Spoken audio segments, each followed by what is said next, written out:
Louvado seja nosso Senhor Jesus Cristo, para sempre seja louvado. Irmãos, hoje, 4 de setembro, nessa quinta-feira, vamos fazer a meditação da Palavra de Deus em Lucas, capítulo 5, versículos 1 ao 11.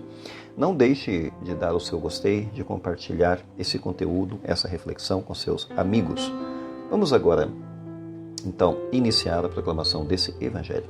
Proclamação do Evangelho de nosso Senhor Jesus Cristo, segundo Lucas. Glória a vós, Senhor. Naquele tempo, Jesus estava na margem do lago de Nazaré e a multidão apertava-se ao redor para ouvir a palavra de Deus. Jesus viu 2 barcas paradas na margem do lago. Os pescadores haviam desembarcado e lavavam as redes. Subindo numa das barcas, que era de Simão, pediu que se afastasse um pouco da margem. Depois, sentou-se e da barca ensinava as multidões. Quando acabou de falar, disse a Simão: avança para águas mais profundas e lançai vossas redes para a pesca.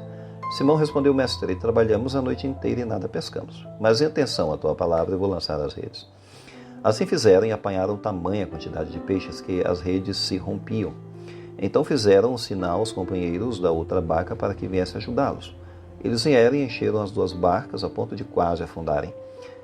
Ao ver aquilo, Simão Pedro atirou-se aos pés de Jesus, dizendo: Senhor, afasta-te de mim, porque eu sou um pecador. É que o espanto se apoderara de Simão e de todos os seus companheiros por causa da pesca que acabavam de fazer.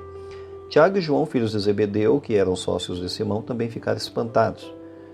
Jesus, porém, disse a Simão: não tenhas medo, de hoje em diante tu serás pescador de homens.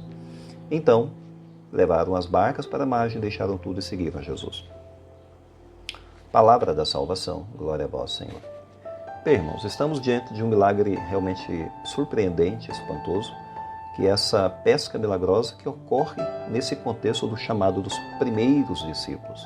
É uma história sobre transformação de identidade e uma história sobre passagem de uma vida comum para uma missão extraordinária, que é o que vai acontecer com esses homens perante Cristo. Também é uma imagem que nos convida a ir além das nossas limitações, porque a gente vai perceber que o milagre força a ir, a dar passos na fé e a superar certas limitações. Bem, antes de tudo, a gente percebe que o cenário era de fracasso, pois houve um grande fracasso naquela noite. Eles passaram a noite inteira pescando e não era, de fato, não foi o momento propício, enfim, o cenário, de fato, da pesca, da pescaria foi durante a noite, que é o cenário mais ideal, porém eles nada conseguiram, nada pegaram, nada apanharam. Portanto, foi um dia frustrante, um dia de cansaço, talvez até, a gente poderia dizer, um dia de derrota. E aí Jesus ele dá uma ordem para Pedro que parece ser bastante lógica, mas Pedro obedeceu de qualquer maneira. Entre aspas, avança para águas mais profundas e lançai vossas redes para a pesca. Interessante, porque parece bastante assim, não parece razoável, parece lógico, porque é de dia, que não é um horário certo para pescar. As águas profundas não são as águas ideais também para essa pescaria, dos barcos pequenos que eles têm. As redes já estavam sendo lavadas e guardadas. No entanto, Pedro, apesar de tudo isso, de não perceber sinais positivos na fala do mestre, sinais propícios para essa pescaria, no entanto, ele obedeceu. Pedro obedece na fé, claro, não na razão. Mas em atenção à tua palavra eu farei isso. Ele colocou isso entre aspas. É o que Pedro diz a Jesus, em atenção à tua palavra. E aqui a gente percebe que é um salto de confiança, porque a fé ela começa quando fazemos algo que não compreendemos, porque a nossa fé vai até certo ponto onde a gente entende. Depois a gente precisa ter a confiança, que é o que Pedro tem. Claro, vai ocorrer ali um milagre, uma abundância inimaginável, uma quantidade enorme de peixes vai ser pescada naquele momento com as redes. É um milagre exagerado, porque a graça de Deus exagera mesmo. A graça de Deus ela superabunda. São Paulo, inclusive, fala dessa graça superabundante. Eu vou lembrar a passagem de Efésios 3:20, entre aspas. Deus faz infinitamente mais do que pedimos ou imaginamos. Fecha aspas. De fato, essa palavra de Paulo se aplica perfeitamente bem para esse contexto desse milagre, porque os barcos quase afundavam de tanto peixe que eles pegaram. E eles ficaram tão espantados e ficaram perplexos que não sabia como compreender aquilo. E, de fato, deixou todos espantados. Enfim, Pedro, vendo isso, ele não comemorou isso. A gente percebe que Pedro, na sua humildade, ele se ajoelhou diante de Cristo. Quer dizer, o milagre não o levou ao orgulho, o milagre o levou à humildade, entre aspas. Senhor, afasta-te de mim, porque eu sou um pecador. Fecha aspas. O encontro com o poder de Jesus, esse poder extraordinário que Cristo tinha, revela de fato a pequenez e também a necessidade da misericórdia. Pedro reconhece isso na sua vida. A graça, de fato, não nos torna arrogantes, mas nos torna profundamente conscientes da nossa dependência.